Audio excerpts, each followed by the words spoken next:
안녕하세요. 한국수산정책포럼 대표인 강철승입니다. 오늘 발표한 내용은 엔데믹 에라 글로벌 메타버스 에코노믹 팔러시예요. 요즘 우리가 왜 글로벌 메타버스 경제라고 얘기를 했냐 그러면은 우리가 경제적인 우리 산업 발전 과정을 보면은 채취 수렵하는 시대에서 농경 시대로 넘어오는 것을 양육하고 기르고 우리가 그런 시대를 들어온 것을 우리가 뭐라고 그러냐 그럼 농업 경제라고 그러죠. 농업 경제를 지나서 우리 이 전기 자동차를 만들고 우리가 기계화돼 가지고 산업화돼서 대량 생산하는 그런 경제를 산업 경제라고 그러죠. 산업 경제를 들어서 1970년대 초에 우리가 인터넷이 발견되어 있는 그 시절을 엘빈 토플러가 정보화 시대, 정보화 경제 그런 얘기를 해요. 그 시대를 지나서 우리가 이 1990년도, 2000년도에 들어와 가지고 우리가 인터넷 데스크탑 시대에서 스마트 시대로 발전하는 이런 시대를 우리가 뭐라고 그러냐? 디지털 경제라고 그래요. 디지털 경제. 그러면 디지털 경제의 핵심은 우리가 4차 산업을 얘기를 할 때 뭔 얘기를 했느냐? 크라우스 슈밥이 4차 산업혁명이 오게 되면 새로운 일자리가 200만밖에 200만이 새로 생기고 없어지는 일자리가 720만 개다. 그래가지고 2016년에 크라우스 슈밥이 세계 경제 포럼에서 얘기한 그 시점에 문재인 정부가 2017년에 들어와가지고 거기서 모든 것을 4차 산업혁명에 맞춰서 경제정책을 하면서 뭔 얘기를 했느냐? 청와대에 일자리 창출을 하는 일자리 창출 상한판을 만들어 가가지고 자기가 5년 동안에 일자리 창출을 대량으로 생산해 가가지고 우리 젊은 사람들이 일자리 창출을 하겠다고 그렇게 했는데 5년이 지나고 나서 문재인 정부가 역대 정권에서 일자리를 제일 창출하지 못하는 실패하는 정부로 들어섰어요. 그러고 나서 우리가 지금 작년에 우리가 62만 명이 졸업을 했는데 새로운 일자리로 정규직으로 들어간 사람이 9만 명, 비정규직으로 들어간 것이 10만 명, 그래가지고 40만 명이 실업자로 스카이 대학을 나와도 취업이 안 되는 이런 상황으로 만들어 왔어요. 그래서 그런 디지털 경제 시대에서 스마트를 활용하는 이 시대로 들어서가 가지고 4차 산업혁명 이후에 빅데이터라든가 인공지능이라든가 IoT라든가 이런 얘기를 하면서 그 중에 핵심이 메타버스라는 거예요. 메타버스가 어느 한 부분이 아니라 전체 경제에 미치는 영향이 크기 때문에 그것을 메타버스 경제라고 그렇게 광의적으로 얘기를 하고 있다. 그러면 메타버스 경제는 뭔 얘기냐? 과거에 있어서 농업경제, 산업경제, 정보화 경제, 지금 스마트 시대까지 들어왔는데 그 중에서 메타버스 모든 경제 활동을 눈에 보이는, 보고 만지고 느끼고 실제로 이런 데이터를 가지고 기업에 의사결정을 했는데 메타버스 사회에 들어서면은 보이지 않는 가상의 세계에서도 수익을 창출하는 이런 시대에 들어와 있기 때문에 보이는 세상과 보이지 않는 세상이 융합되면은 엄청난 일자리가 창출이 될 것이다. 2022년 1월 달에 뭐라고 그랬느냐? 그 기사에 보면 2030년에 메타버스 관련된 일자리가 2,300만 개가 새로 창출이 될 것이라는 얘기를 했어요. 그래서 이 메타버스에 관련되어 있는 것이 엄청 중요하기 때문에 우리 회계학을 한 사람들, 우리가 재무제표만 얘기하고 세금만 얘기하고 뭐 이런 것에서 이런 메타버스와 경제의 관련되는 이해를 광범위 해야 우리가 일자리를 창출을 할 수 있다. 그런 의미에서 오늘 이렇게 메타버스에 관련된 얘기를 하는데, 첫째, 글로벌 메타버스 경제의 추세가 무엇이고, 또 그 다음에 한국의 디지털 기술 수준이 어떻게 돼 있고, 앞으로 그러면은 일자리 창출을 하는데 어떤 정책을 해야 할 것인가 하는 것이 오늘 내가 발표하고자 하는 취지예요.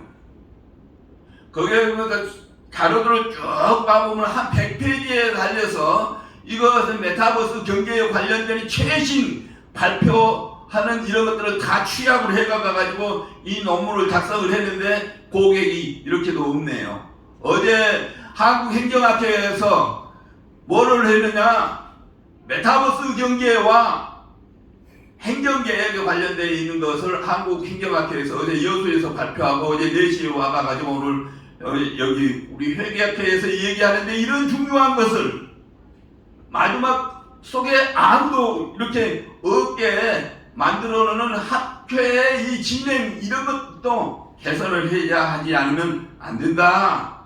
마지막으로 행사를 정기총회나 뭐 이런 것들을 마지막으로 해야지 중간에 해가지고 다 가버리게 하는 이런 놈의 학회, 이게 개선이 돼야 한다 하는 것으로 여러 가지 우리가 고려를 해봐야 한다. 학회가 논문 발표하고 듣고 연구하는 것이 중심이 돼야지 이런 먹고 놀고 행사하는 것으로 돼서는 안 된다 하는 얘기를 강조하면서 주마 간등식으로 여하튼 그 주요한 것들을 한번 살펴보도록 하죠. 메타버스에 관련되어 있는 이런 그 데이터, 책, 그것이 하루에도 막 여러 개가 발표되고 있어요. 그것이 얼마나 중요하냐 그러면은, 페이스북이 작년에 이름을 페이스북에서 메타버스로 바뀌었어요. 페이스북이나 구글이나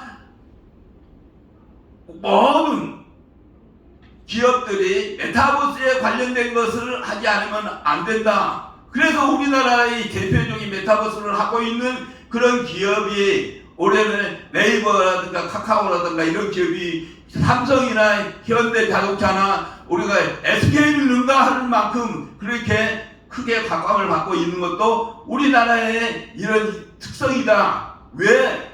우리나라가 디지털에 관련되어 있는 반도체를 비롯해서 이런 소프트웨어라든가 이런 것들이 발전을 했기 때문에 스마트폰을 제일 많이 사용하는 우리나라.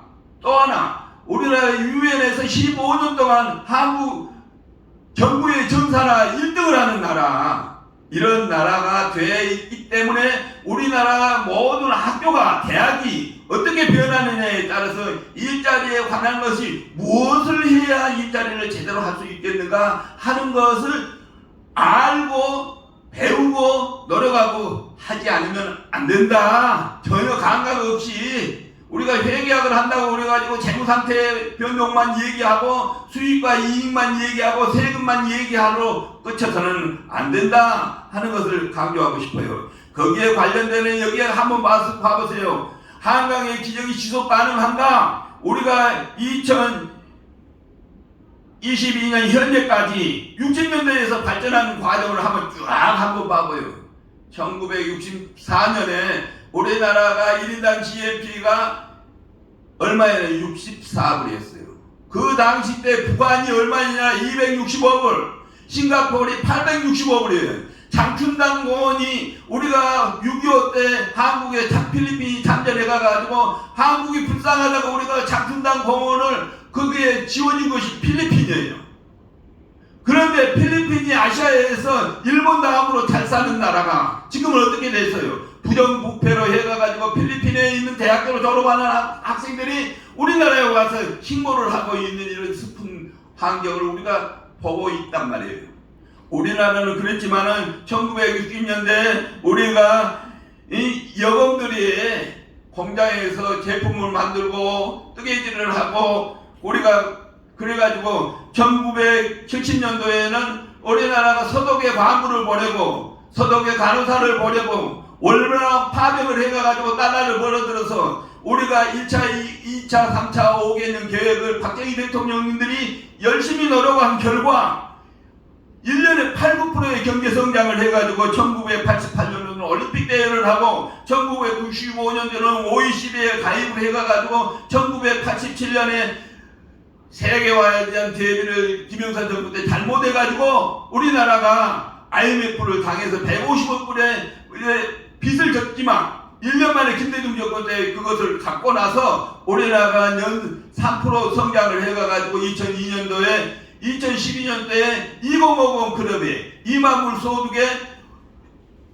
5천만이 되는 2050 클럽의 영국 다음으로 우리가 가입을 해가지고 현재 작년에 우리가 1인당 GNP가 34,449불로 45,000불의 소득으로 전 세계 10위권의 경제를 차지하고 있는데 코로나 이후에 우리나라 경제가 마이너스 경제 성장을 해가지고 하는데 앞으로 뭐를 해가지고 어떻게 잘 살 거냐 하는 이 표를 보면 우리가 잘 알 것이다. 앞으로 다 과거에 열심히 잘해왔는데 그러면 앞으로 어떻게 하냐 코로나 이후에 어떻게 뭐를 해서 어떻게 해야 할 것이냐 하는데 정신 못 차리고 있다 이 얘기예요. 새 정부 들어서가 가지고 지금 인사를 하는 것 보면 문재인 정부에서 잘못한 것을 새 정부에서 개선을 할 줄 알았는데 인사를 하는 게 엉망진창이에요. 서울대 나온 사람들이 다 머리가 좋은 사람들이에요? 판검사만 다 우리나라 정치 경제 모든 것을 그 사람들이 좌지우지하는 거예요? 그런 소통을 한다고 그래가지고 자기들끼리 하고 있는 이런 나라 이거 개선돼야 한다 하는 것으로 우리가 뭐를 해서 잘 사느냐 하는 것은 아까 얘기했지만 이북이 우리나라보다 더 잘 살고 필리핀이 했는데 지금은 더 어려운 상황에 하고 우리나라는 계속 발전해 가지고 10위권에 되어 있는 나라로 했는데 앞으로 어떻게 할 것이냐 하는 것은 우리 교수들이나 학생들이나 온 국민이 어떻게 하느냐에 달려있다 하는 거예요. 여기 한번 봐보세요. 아까 여기 메타버스에 관련되는 얘기 페이스북이라는 이름 꼭 가지고는 절대로 성장 못한다 그래가지고 작년에 페이스북을 메타버스로 했어요. 메타버스로 바꾸고 난 다음에 구글이나 애플이나 아마존이나 모든 사람이 메타버스에 관련된 것에 집중을 하고 있어요. 우리나라도 우리가 카카오나 네이버나 이런 회사가 메타버스에 집중을 하기 때문에 삼성이나 현대나 SK 이런 기존의 제조업을 능가해가지고 주가가 뛰고 있는 것을 여러분들이 볼 수 있을 거예요. 2022년 3월 3일 딱 3월 나오는 세계 기사에 포브스에 나왔는 세계의 기사가 거기에 성적 순위가 매달 바뀌고 있어요. 2002년 3월달에 바뀐 것하고 2002년 4월달에 바뀐 것하고 메타버스를 집중으로 하느냐 안 하느냐에 따라서 전 세계에 있는 순위가 달라지고 있다. 그러면은 이것에 우리가 무엇을 어떻게 바꿀 것이냐 하는 것에 대한 우리 이것만 봐도 우리가 느낄 수 있는데 이런 감각이 없어 우리 회사에. 메타버스에 관련되어 있는 것 뉴노멀 혁명으로 4차 산업혁명보다 더 중요하다. 그러면 개발도가 그런 모든 산업의 생태계가 전반적으로 바꿔야 하는데 과거의 선진국이 지금의 선진국이 아니다 얘기예요. 또 하나는 새로운 4차 산업혁명보다 더 무서운 혁명이 실현돼야 하는데 우리나라의 제조업의 경쟁 현황이 과거에 제조업으로 해가지고 기반이 튼튼해서 반도체를 생산하고 자동차를 생산하고 우리가 조선을 해가지고 석유화학으로 해가지고 중흥화학 위파트로 해가지고 우리가 7위권의 경제 성장을 했지만 앞으로는 그런 주력 산업이 그런 제조 산업에서 메타버스 3차 산업 관광 이런 것으로 바꿔야 우주 산업 얻게 될게요. 나로도에서 우주에 개발을 해가지고 하는 이런 산업으로 바꿔야 한다. 디지털을 기반으로 하는 이런 친환경으로 바뀌어야 한다는 얘기예요. 그러려면 선진국의 혁명이 과거의 선진국의 혁명이 아니라 새로운 이중혁명으로 바꿔야 하는데 첫째 뭐를 바꿔야 하나? 세계관을 바꿔야 한다 이게. 제조업 중심에서 일어나는 것을 뭘로 해야 하느냐? 디지털로 모든 사고를 바꿔야 한다. 어떤 디지털로? 우리가 여러분들이 쓰고 있는 스마트폰을 활용을 해가지고 모든 의사결정을 할 수 있는 미래를 예측할 수 있는 이런 상황으로 모든 사고가 바꿔야 한다. 정치, 경제, 사회, 문화 모든 분야가 바꿔야 한다. 한국의 당면 문제, 문재인 정부가 이렇게 무엇이 잘못하고 무엇을 못했는가 하는 이 당면 문제 여러 가지로 있는 것 지금 시간도 없지만 또 이것을 드러내고 싶지를 않아요. 너무나 많은 잘못된 짓을 했기 때문에. 첫째, 우리가 해결을 해야 할 것이 세계 경제가 코로나로 인해서 마이너스 6%로 해주고 지금 요즘 물가가 8, 9%로 해가지고 미국이나 한국이나 전 세계가 고물가 시대로 이렇게 들어오는 이 시대에 한국의 문제는 저출산 고령화의 이게 문제다.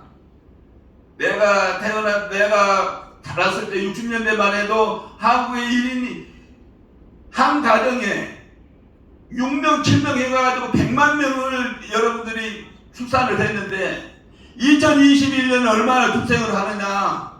60%, 40% 그렇게 줄더니 출생률이 작년에 0.75예요. OECD 국가에서 제일 애를 낳지 않는 나라. 그래가지고 100만 명, 70만 명, 60만 명, 40만 명 되는 것이 작년에 27만 2천 명.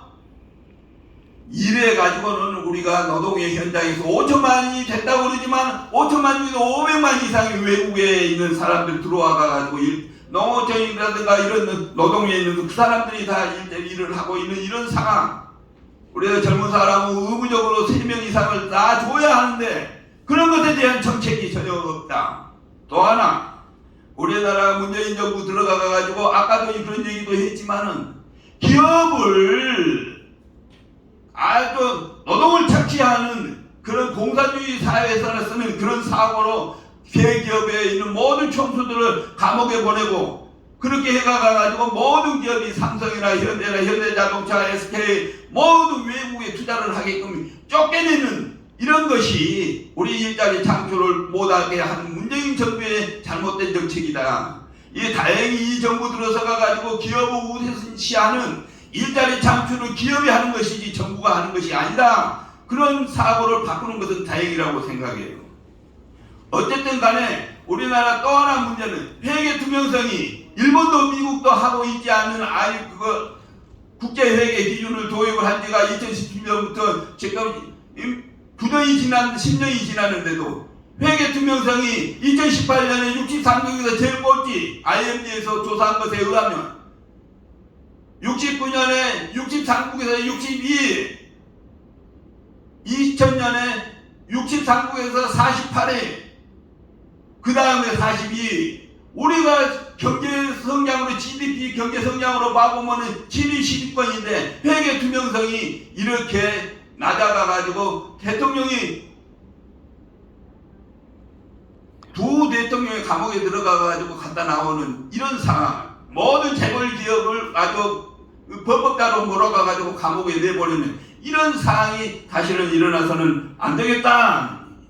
이런 것에 대한 구체적인 것을 여러분들이 한번 살펴보도록 하고, 그 다음에 그러려고 그러면은 MZ 세대, 밀레니엄 세대, 젊은 사람들이 20대 30대 되는 이 친구들이 사고를 바꿔야 한다. 뭐를 중심으로 새로운 환경에 적응할 수 있는 이런 세대로 MZ 세대들이 제대로 활동할 수 있는 그런 세대로 바꿔야 한다. 어떤 방법으로 바꿔야 하느냐. 메타버스에 관련되어 있는 것들을 익히고 배우고 능력을 발휘할 수 있게끔 여러 가지 제도를 해줘야 한다. 메타버스 세상에서 준비해야 할 것들을 어떻게 해야 할 것이냐. 여러분들 자료를 있으니까 한번 활용하도록 하고, 이 메타버스 젊은 사람들이 이런 것을 기반으로 해가 가지고 실력을 쌓아야 한다. 어떤 실력을 사회가 필요로 하는 팬덤의 시대에 맞는 실력을 갖춰야 한다 하는 거예요.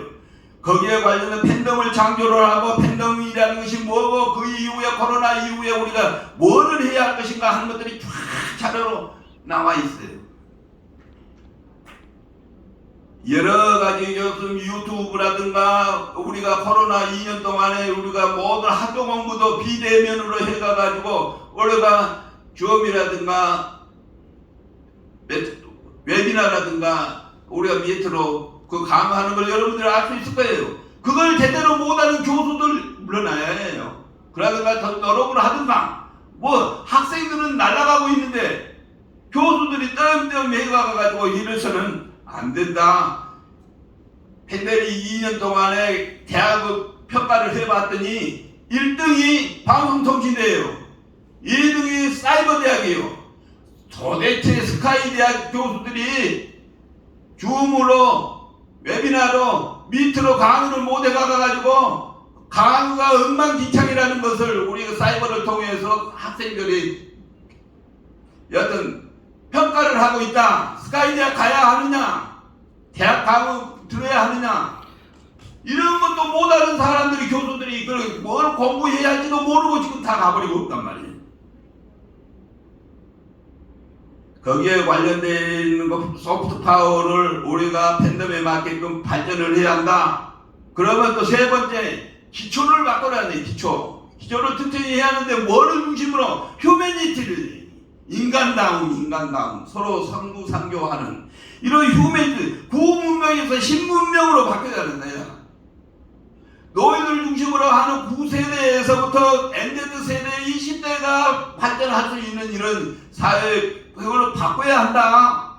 글로벌 경제는 팬데믹 시대로 신인류 마음을 사는 모든 국민의 전 세계가 네트워크가 하나로 돼가가지고 한국에서 일어난 것들을 밤새 전 세계에 알려지고 있는 거예요. 우리가 BTS 여러 가지 영화 이런 것들을 우리가 여러분들 발전하는 것은 우리가 세계의 인류를 한국의 유토피아로 추앙받고 있는 것들이 우리가 디지털을 중심으로 한 우리 이런 메타버스에 관련되어 있는 이런 것들을 보면서 전 세계가 열광하고 있고 거기에 맞게끔 우리 사회, 정치, 경제 모든 분야가 바뀌어야 한다. 신인으로 하려고 그러면 구문명에서 잘못된 것들을 신문명으로 바꾸려면 어떤 사고를 해야 할 것인가 하는 것들이 자료에 쭉 나와 있어요. 바꿔야 한다. 2022년 이후에는 세계관과 실력과 기초를 바꿔야 한다. 어떻게 바꿔야 돼? ESG에 관련되어 있는 이런 것들, 과거에는 모든 것을 재무정보에 의해서만 의존했던 것을 비재무적인 정보도 고려를 해가지고 기업의 평가를 하고 사회적인 기업을 다시 보게끔 하는 이런 시대로 바꿔야 하려고 그러면은 교수와 학생과 정치인과 모든 국민이 함께 바꿔야 한다. 내 마음에 뉴노멀로 리세트를 해야 한다 하는 얘기예요. 미래 30년을 아까 얘기했대요. 미래 30년 앞으로 2,300만 개의 새로운 일자리가 생긴다는데 그거는 우리 학위에 매여 있다. 우리가 힘을 질러가가지고 정치, 경제, 사회, 문화 모든 것이 그런 것을 변화하는 그런 방법으로 해야 이런 대한민국 숙제가 해결될 것이다 하는 얘기예요. 마지막으로 미래 국가 지속 성장을 위해서 장기 기술 교육은 어떻게 해야 할 것이냐? 이런 것, 유엔에서 21세기에 살아가야 할 우리 모든 국민이 전 세계가 교육을 어떤 방법으로 해야 할 것이냐 하는 얘기 세 가지예요. 첫째, 기본 소양을 갖춰야 한다. 두 번째, 아무리 세계 경제가 어렵더라도 그것을 먹고 살 수 있는 자기 역량을 갖춰야 한다.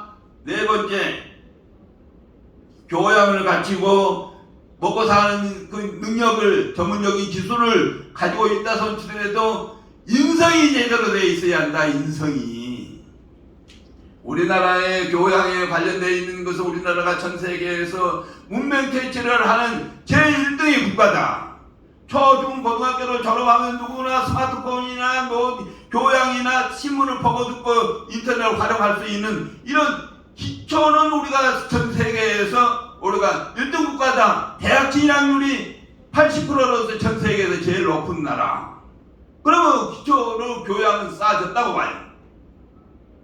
그 다음에 또 우리가 대학교를 졸업을 하더라도 대학교를 졸업한 사람이나 초등학교를 졸업한 사람이나 모든 사람이 우리가 대학교 진학률이 80%니까 20% 있는 사람들도 자기가 늙어 죽을 때까지 자기 힘으로 먹고 살 수 있는 역량을 갖춰야 하는데 그런 역량은 전문적인 기술이나 전문적인 지식을 갖춰 있어야 한다. 거기에 대한 방법론은 기초교양을 쌓는 7가지 여러 가지 방법들, 역량을 쌓아야 하는 4가지 방법들, 이런 것들을 기초로 해야 한다. 대학 교육이 바꿔야 한다. 국민이 바꿔야 한다. 배우는 학생이 바꿔야 한다. 역량을 가지고 있도록 대학교에서 4년 동안 배우는데 취업이 안 돼가고 40만 원이 누적되는 이런 것은 안 된다 이 얘기예요. 그러면 또 하나 제일 중요한 것이 그 중에서 아무리 교양을 쌓고 역량을 갖춰서도 인성이 제대로 잘못되면 안 된다. 노블리스 오브리지를 실천할 수 있는 나라, 많이 배우고 돈이 있고 이런 사람은 안 배우고 돈 없는 사람에 대해서 자기 것을 내주고 가르치고 그렇게 해주는 이런 노블리스 오브리지를 실천하는 이런 나라가 되어야 하는데, 예를 들어서 우리나라가 고쳐야 할 것, 예를 들어서 조국이 법무부 장관은 서울대학교의 법학과를 1등으로 들어간 사람이에요. 그리고 조국이 아내인 정경순 교수는 서울대학교 영문과를 1등으로 들어간 사람이에요. 그런 사람이 법무부 장관이 돼가지고 또 교수가 돼가지고 자기 아들, 딸을 부정부패로 대학에 진학하게 하고 대학원에 가게 하고 그게 의사를 하게, 이런 사람이 교수가 되고 그런 사람이 사회 지도층이 되고 정부의 고관이 되고 그런 사람이 우리 국민을 여론을 나쁘게 하는 그런 사람이 안 된다 얘기예요. 기업이 돈 많은 사람, 머는 사람, 지식이 많은 사람은 솔선수범을 해가지고 나보다 덜 배우고 나보다 어려운 사람을 위해서 봉사하는 노블리스 오브리지를 실천하는 그런 나라가 돼야지, 이런 사람, 정경순이나 조국이 같은 사람이 이 사회에 발붙이게 하는 그런 나라가 돼야 한다 하는 것으로 제 발표를 마치겠습니다. 감사합니다.